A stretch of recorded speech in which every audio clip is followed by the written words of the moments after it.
पाटाकडील तालीम मंडळ आणि डी.वाय. पाटील ग्रुप यांच्या संयुक्त विद्यमानं कैलासवासी पांडवा जाधव आणि कैलासवासी रावसाहेब सरनाईक यांच्या स्मरणार्थ सतेज चषक फुटबॉल स्पर्धेला आजपासून सुरुवात झाली.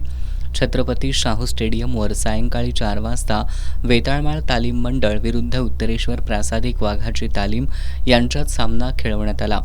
पूर्वार्धात दोन्हीकडून अनेक सोप्या संधी वाया गेल्या. 41व्या मिनिटाला वेताळमाळच्या आकाश माळीच्या पासवर सर्वेश वाडकर यानं गोल नोंदवत संघाला आघाडी मिळवून दिली. पूर्वार्धात हीच आघाडी कायम होती.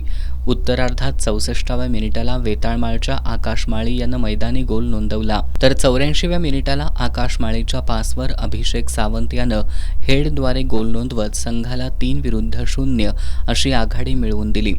अखेरपर्यंत हीच आघाडी कायम राहिल्यानं वेताळमाळ तालीम मंडळानं हा सामना जिंकला.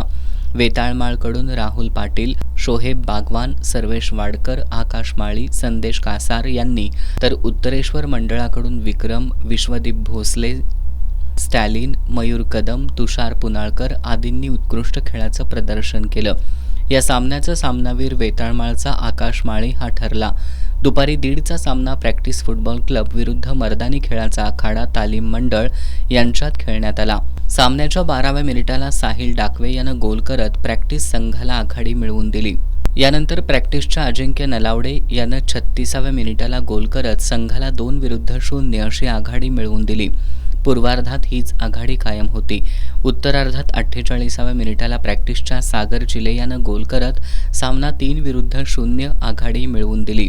यानंतर प्रॅक्टिसच्या अजिंक्य नलावडे यानं 60व्या मिनिटाला तर 64व्या मिनिटाला रोहित भोसले यानं गोल नोंदवला. पुन्हा 17व्या मिनिटाला अजिंक्य नलावडे तर 74व्या मिनिटाला रोहित भोसले यानं गोल केल्यानं प्रॅक्टिस संघाला 7-0 अशी भक्कम आघाडी मिळाली. अखेरपर्यंत हीच आघाडी कायम राहिल्यानं हा सामना प्रॅक्टिस फुटबॉल क्लबनं 7-0 अशा गोलफरकानं एकतर्फी जिंकला. प्रॅक्टिसकडून शुभम बेडेकर, कार्तिक एस, तर मर्दानी खेळाचा आखाडा संघाकडून रणवीर जाधव, संदीप जानकर, संदीप पोवार, प्रथमेश रावण, अक्षय सरनाईक आदींनी उत्कृष्ट खेळाचं प्रदर्शन केलं. या सामन्यात साहिल डाकवे हा सामनावीर ठरला. उद्या दुपारी 1:30 वाजता दिलबहार तालीम मंडळ विरुद्ध संध्यामठ तालीम मंडळ यांच्यात, तर 4 वाजता सामना पाटाकडील तालीम मंडळ अ विरुद्ध रंकाळा तालीम मंडळ यांच्यात लढत होणार आहे.